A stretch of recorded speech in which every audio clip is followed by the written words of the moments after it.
Our first shape is called an E shape. We're going to start it with a root note on the low E string, 3rd fret with our 2nd finger. Now we move down a string to our 1st finger on the 2nd fret. Stretch our 3rd finger an extra fret over to the 5th fret on the A string. Curl it down to the D string. Move down a string to our 2nd finger. Down a string to our 1st finger. Curl that finger down to the E string. Then curl back up. 2nd finger. 3rd finger, curl up, stretch back to the 2nd fret with your 1st finger, and land on that root on the low E 3rd fret. And that is our E shape. It should look something like this. Okay? Our next shape's called a D shape, and it shares this octave, uses it as its root note. Alright, so we're going to plant our 1st finger there, D string, 5th fret. Now we're going to stretch our 4th finger an extra fret over to the 9th fret on the D string. Move down to your 2nd finger, down to your 3rd finger, down to your 2nd finger. Then back up to the root. Once you're at the root, you're going to curl your 1st finger up to the A string, and then with your 3rd finger, catch the E string on the 7th fret. Play it together, looks like this. Okay? Our next shape shares a few notes with our D shape, and if you've seen the last video, you might be familiar with it. It's called the C shape. We're going to start with our 4th finger on the root for a G. That's on the A string at the 10th fret. Go down to our 3rd finger, down to our 1st finger, down to the 2nd, down to the 1st, same string, 4th finger, and then move down to the root. Once we're at the root, curl your pinky up to the low E string. Move down to the 1st finger, same string, and then return back to the root, curling down onto the A string. Okay, now this root note is going to be the beginning of the next shape, which is called our A shape. And so we'll be using our 2nd finger this time to start off this arpeggio. So it's going to go 2nd finger, down to the 1st finger. We're going to make that same stretch we made in our E shape, an extra fret with our 3rd finger, so it should be on the 12th fret.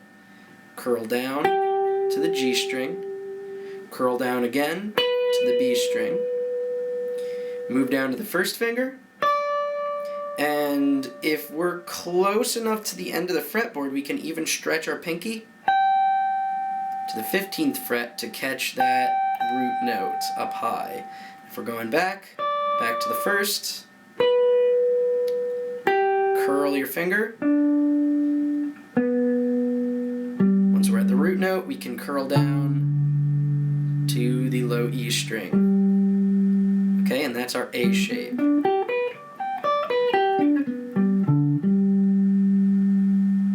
Alright, last but not least, we have a G shape, which is going to share a root note with our E shape, which would be up here,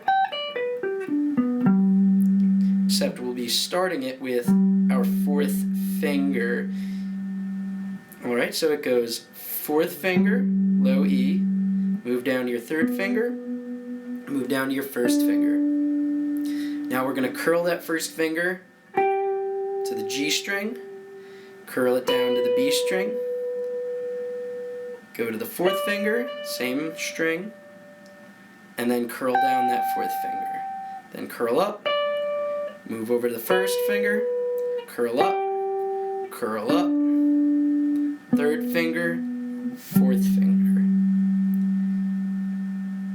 Now if you're high on the neck, like I am now, you can always stretch out. You see here, I'm more comfortable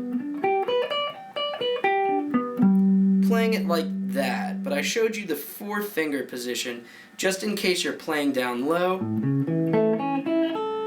You might want to use all 4 fingers. Alright, so those are all the shapes, but when I'm practicing, I like to keep going from an open position at the beginning of the fretboard all the way down to my last frets.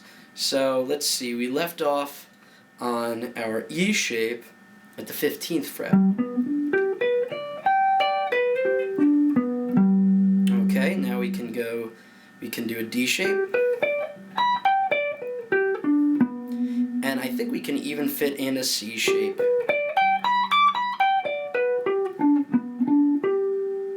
Alright, and even try your open. So this one has a few open strings where you'd normally be curling. It's a G shape.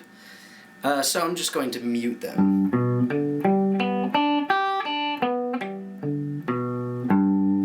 Alright. So now we've played a G major arpeggio all across the fretboard. I know this is a lot of information to take in, so it's best to go slow. Pick maybe some of your favorite from this selection. If you know the C shape, for example, which has a root note on the A string, maybe try one of the positions with a root note on the E string, like our E position.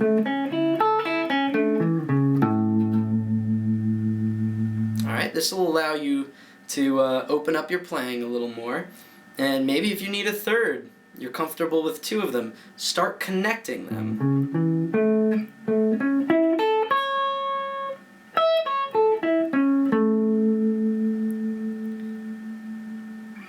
Okay, good luck with this and happy jamming, everyone.